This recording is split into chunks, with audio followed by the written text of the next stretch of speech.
Hey there, my name is Susanna Wise. I'm a commercial real estate photographer. In the last video that I did, I talked about getting an inquiry and then going out and shooting the site. So I mentioned a couple of different resources that I use just to go ahead and plan everything, make sure that I understand the location well before I even get out there. So I'm going to go through a couple of those right now. Let me start with weather. So once you get the address, you want to look at the weather. You want to make sure that you suggest days where it's not going to rain.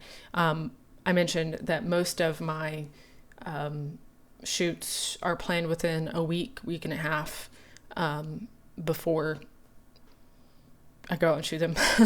So I'm not planning anything a month out. And if I do, I'll just tell people I don't know what the weather's going to look like, but assuming weather looks nice, I'll give them a couple of days and then go from there. Just check as I get closer.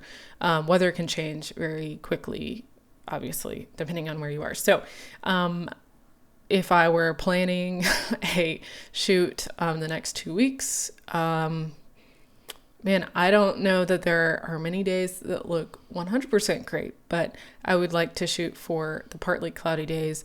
Ideally, sunny day would be ideal, but I want to go for partly sunny. And then I want to make sure that the wind speed is not too crazy. So the lower the better, honestly, for wind speeds. If you're flying your drone, which is the reason why I look at the wind speeds, make sure that your drone can handle or what the max wind speed of your drone is. That's important. So keep that in mind. So once I have a couple of days picked out, I'll go ahead and send this to the client, and then we'll discuss which days work best for them as well. But for me, I'm going to go ahead and type in the location. I don't live in Kansas, but this is just for the example. I'm just going to go ahead and say Kansas City, and then I just picked this random building. I've never been to Kansas, so I don't know anything about this building. It just looked like the tallest one. So let's say this is the building that I'm going to go shoot. That sounds bad. Photograph. I'm going to go take this little dude right here, and I'm going to plop him next to the building. And I just want to kind of look around, try to, circle the perimeter, see what things look like, assuming that these are, relatively new photos. So looks like a nifty building. I don't know why it keeps moving. Anyway, so, okay.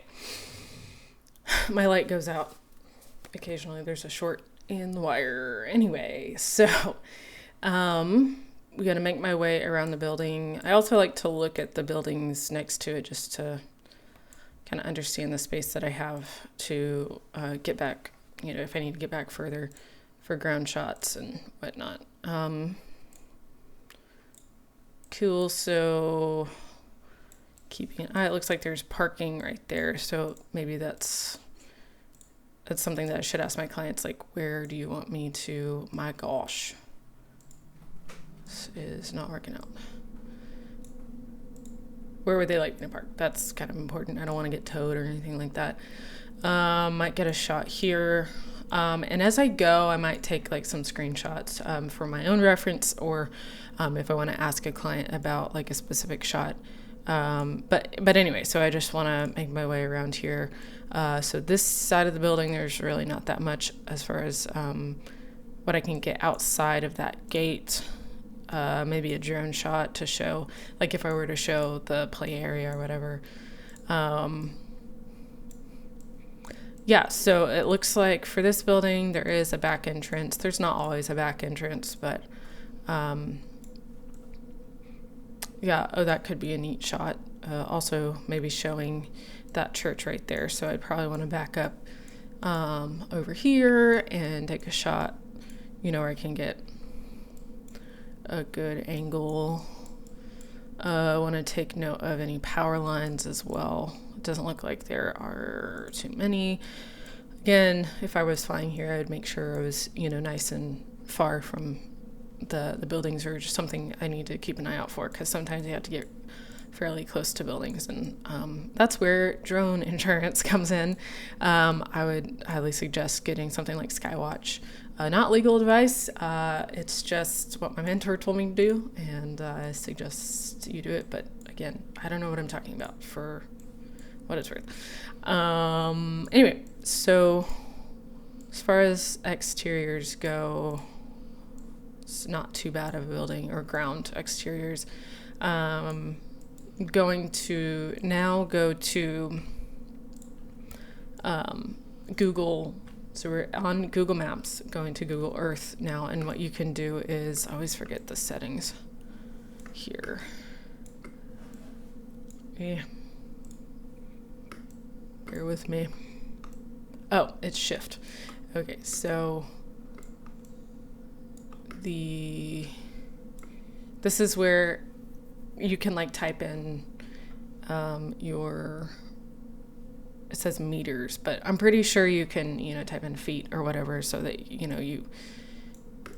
you get an accurate view of what you would see if you had your drone up here. But same idea with Google Maps. I'd go around the whole building and just get an idea of some shots that I could get at, we'll get to it in a second, but at, my highest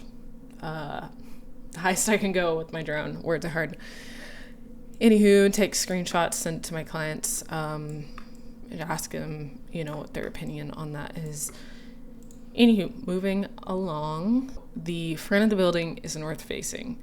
I'm gonna go to, which I could figure out in SunCalc. SunCalc is what I use to just get an idea of, where the sun's going to be at a certain point of day. If your building is north facing, it's never going to be 100% in light, which is irritating, but you don't want to take exterior photos, when you're going to be blinded by light or blinded by backlighting. And so that's something to consider. Height of the building is important as well. You can, change the height of the subject. But so this is not a fantastic example of the front facing building. But either way, you want to make sure you understand where the light's going to be.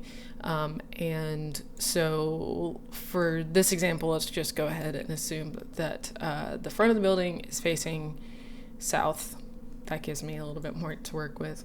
As far as this example goes, I don't mind taking photos with the sun at the peak around what I guess that would be 1:15ish or so. I don't mind that. I would rather that than be shooting a building with backlighting. And the reason for that is that it looks so flat. And I don't personally love that. So I try to avoid, and you can't always avoid that. Obviously, you're not going to have perfect lighting if your building is facing north. Anyway, it is what it is. So I don't want to shoot the this side of the building, the south side of the building, when it's when the sun is too low, because it's going to start looking a little yellow, and I don't love that. You can, again, sometimes you just don't have a choice, but the if 2 hours, an hour before sunset's when it's going to start looking kind of yellow, and I don't love that. But anyway, so I want to aim for around 10:30. I don't mind 10. I don't think 10's too bad. To well, I don't know. What is that? 1, 2, 3, 4 would probably be the last couple of exterior images that I'm getting out there. Yeah, so that's something to consider. I'm not good at that kind of stuff, but SunCalc is a great resource. Okay, so looking at my phone right now, I mentioned link in my last video. So I've typed in my the building here, and what I'm going to do now is go to link, commercial, and then I'm just going to pull this box out.